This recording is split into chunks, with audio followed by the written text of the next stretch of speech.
Just letting you know, I didn't forget to add my intro to this video. I figured that I would add it after I made this little announcement. I'd like to apologize for my absence as of late.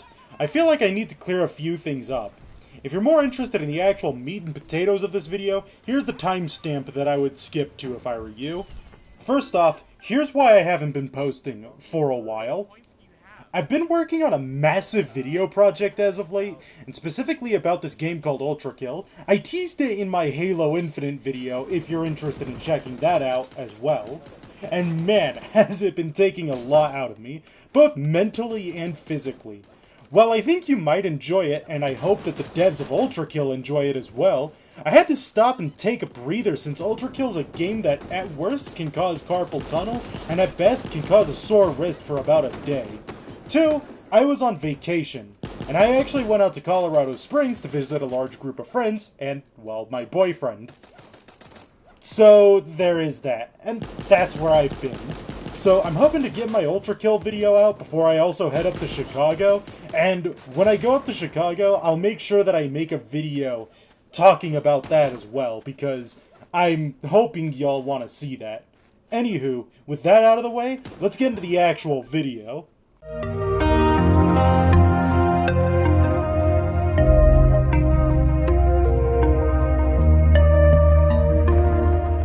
The year is 2022, and for some reason, every single developer has decided to go the route of live service games. Now, there's a lot of stigma right now around so-called live service games, and it's something that I want to talk about. First off, let's make sure that we got our definitions right. A live service game, at least the definition that I go by, is a game that gets live updates within certain periods of time that add content to the game on a schedule.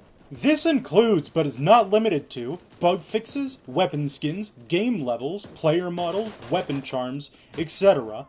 However, the most common type of live service model is what we like to call the Battle Pass model. If you don't know what the Battle Pass or the Season Pass is, which, honestly, in this day and age, I have no reason to expect that you don't know what it is, but it's basically a chain of unlockable features and or, well, just items that you get for spending some extra cash on the game to unlock some in-game items.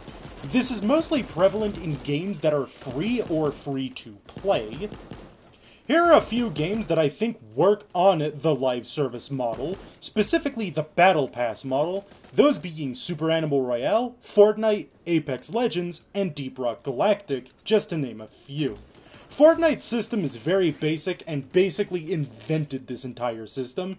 You play a game, you get some items, you pay some money to get more items, and boom, there you go. And Apex Legends is basically the same way, so is Super Animal Royale. However, Deep Rock Galactic takes advantage of a content unlock tree. Think of it as the Blood Web from Dead by Daylight, except you have to collect specific points to get it instead of being awarded blood points for playing rounds. Also, your items don't get consumed over time, so there's no need to worry about that. Something that some of these games rely on is a thing called FOMO, which is short for fear of missing out. Once the Battle Pass is gone, say goodbye to some of those precious items you wanted if you didn't consistently grind them out.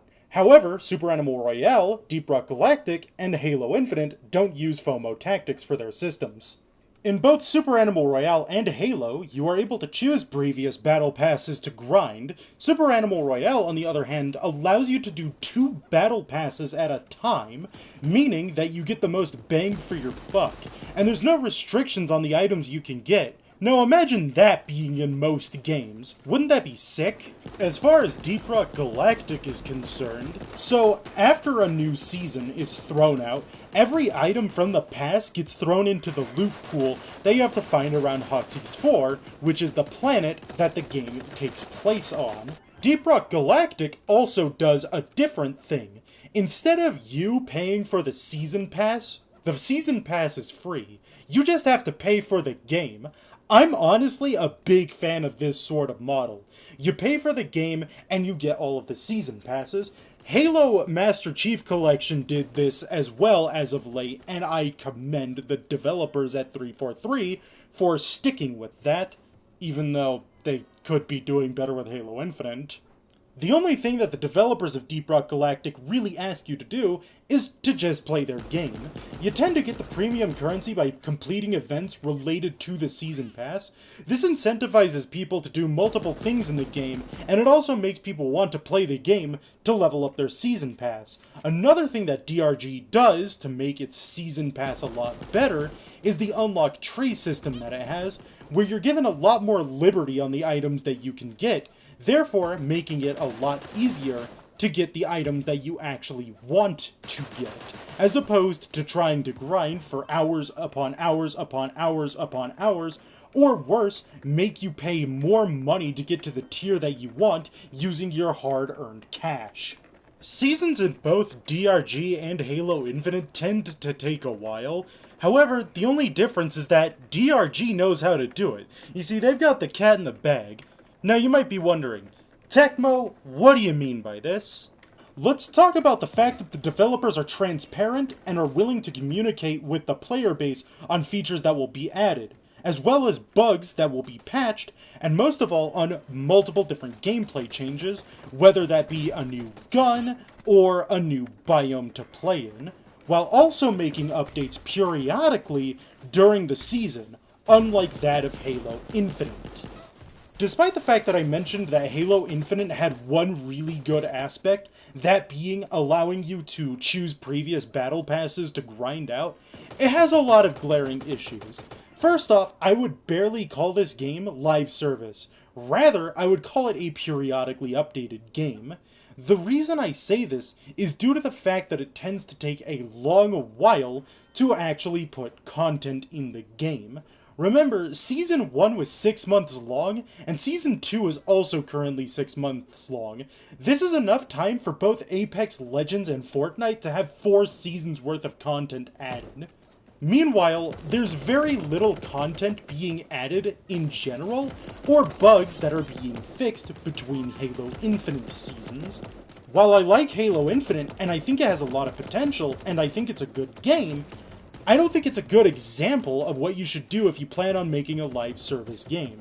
6-month-long seasons with the occasional bug fix isn't gonna cut it, and it's definitely not the best model to go with in the long run, as it's going to piss off people who play your game. Hell, I'm actually taking a very large hiatus, and I'm a competitive player. Now, what makes this worse is that they are a daughter company of one of the largest corporations in the world, Microsoft, and it still feels like they have no PR manager to deal with the onslaught of people who just want to know what's coming next. The lack of communication is what really kills a good game like Halo Infinite, especially when it ships in a less than desirable state, and then continues to stay in its less than desirable state, which is putting it very kindly for Halo Infinite. Instead, try taking a page out of the book of Apex Legends, seasons that don't take as long, but offer you a lot if you happen to complete each and every task, if you decide to go the more traditional route, whereas if you're going to try to go through the route that truly makes a lot of people happy, then try what DRG and what Super Animal Royale are doing with their battle passes. People really like to have choices when it comes to season passes in live service games, and the more people feel limited, the less people wish to be involved with it. And I've heard this from multiple different people. It's not just coming from me.